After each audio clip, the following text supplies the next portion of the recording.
এই খিচুড়িটা এত মজা হয়েছে রান্না করার পর ভাবলাম রেসিপিটা আপনাদের সাথে শেয়ার করি। যদিও বা আমি রেসিপি আকারে এটা আজকে ভিডিও করি নাই, তারপরও মুখে বলে দিব, আশা করি আপনাদের উপকার হবে। আহ, অনেক মজার আসলে আমার রেসিপির মধ্যে খিচুড়ি রান্নার মধ্যে একটা সেরা মজার একটা রেসিপি। যাই হোক, আমি এখানে সয়াবিন তেলের মধ্যে প্রথমে পেঁয়াজ বাটা, আদা রসুন বাটা খুব ভালো করে একটু কষিয়ে নিয়েছিলাম। তারপর বেশ কয়েক রকমের সবজি দিয়েছি এখানে, আর কাঁচামরিচ দিয়েছিলাম, লবণ, হলুদ, ভালো করে কষিয়ে নিয়েছি লবণ হলুদ দিয়ে। কষানোর পর তারপর দিয়ে দিয়েছি হচ্ছে ডালটা দিয়ে আবারও কষিয়ে নিয়েছি। বেশ কিছু সময় কষাতে হবে কিন্তু নেড়ে ছেড়ে। যখন সব কিছু কষিয়ে একটু সফট হয়ে আসবে, তখন আমি পোলাওয়ের চাল দিয়ে দিব। এখানে আগে থেকে ধুয়ে পানি ঝরিয়ে রেখেছিলাম।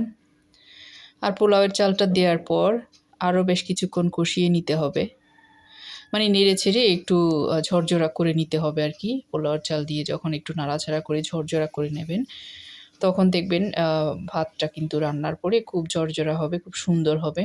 এই যে পোলাওয়ের চালটা দিয়ে আবার আমি একটু কিছুক্ষণ 5 মিনিটের মতো নেড়ে ছেড়ে নিচ্ছি। তারপর এখানে ঝোলের পানি দিব হচ্ছে একদম গরম সিদ্ধ করা পানি। আরও কিছু ইনগ্রেডিয়েন্ট আমি সবার পরে দিব, আপনারা ভিডিওটা দেখতে থাকেন। আর ভালো লাগলে লাইক কমেন্ট করবেন, একটু শেয়ার করবেন। আর আমার ভিডিও যদি নতুন দেখে থাকেন, এখনও সাবস্ক্রাইব না করে থাকলে প্লিজ একটা সাবস্ক্রাইব করে আমার পাশে থাকবেন। আর পাশে থাকা বেল আইকনটা ক্লিক করে দিবেন, যখনই আমি কোনো রেসিপি দিব আপনাদের কাছে আপডেট চলে যাবে। খুব ভালো করে একটু নেড়ে চেড়ে দিয়েছি, দেখতে পাচ্ছেন। এখন আমি এখানে দিব হচ্ছে গরম পানি, একদম সিদ্ধ করা পানি। যে কোনো রান্নাতে কিন্তু সিদ্ধ পানি, গরম পানি দিলে রান্নাটার টেস্টও ভালো হয়, রান্নাটা কিন্তু পারফেক্ট হয়। কাঁচামরিচ দিয়েছি আমি এখানে, কোনো জাল মরিচ মানে লাল মরিচ, গুঁড়া মরিচ আর দিই নাই। হলুদের গুঁড়া দিয়েছিলাম।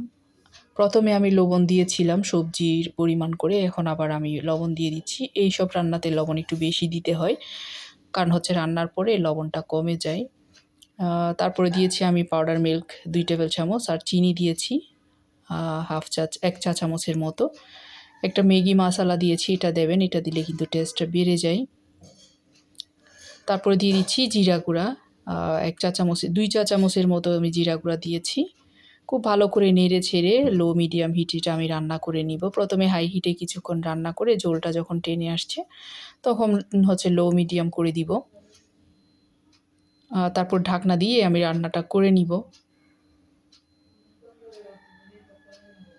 লো মিডিয়াম হিটে ঢাকনাটা দিয়ে রান্নাটা করে নিব। রান্নার পরে দেখবেন কতটা সুন্দর ঝরঝরা আমার খিচুড়ি হয়েছে, আর খুবই মজার হয়েছে। আসলে সহজভাবে রেসিপিটা করেছি, খেতে কিন্তু অসাধারণ হয়েছে, যার জন্য আপনাদের সাথে আমি রেসিপিটা শেয়ার করলাম।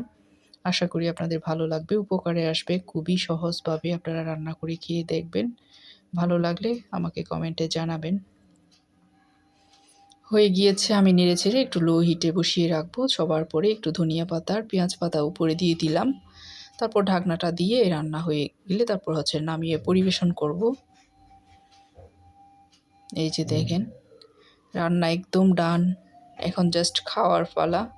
এটা কিন্তু এমনি এমনিও খাওয়া যায়, কিচ্ছু লাগবে না, এটার সাথে কোনো কিছু লাগবে না, এমনিতেই খেতে অনেক বেশি মজার। আপনারা একবার হলেও ট্রাই করে দেখবেন। আজ এতটুকু। আসসালামু আলাইকুম সবাইকে। আল্লাহ হাফিজ। ফি আমানি।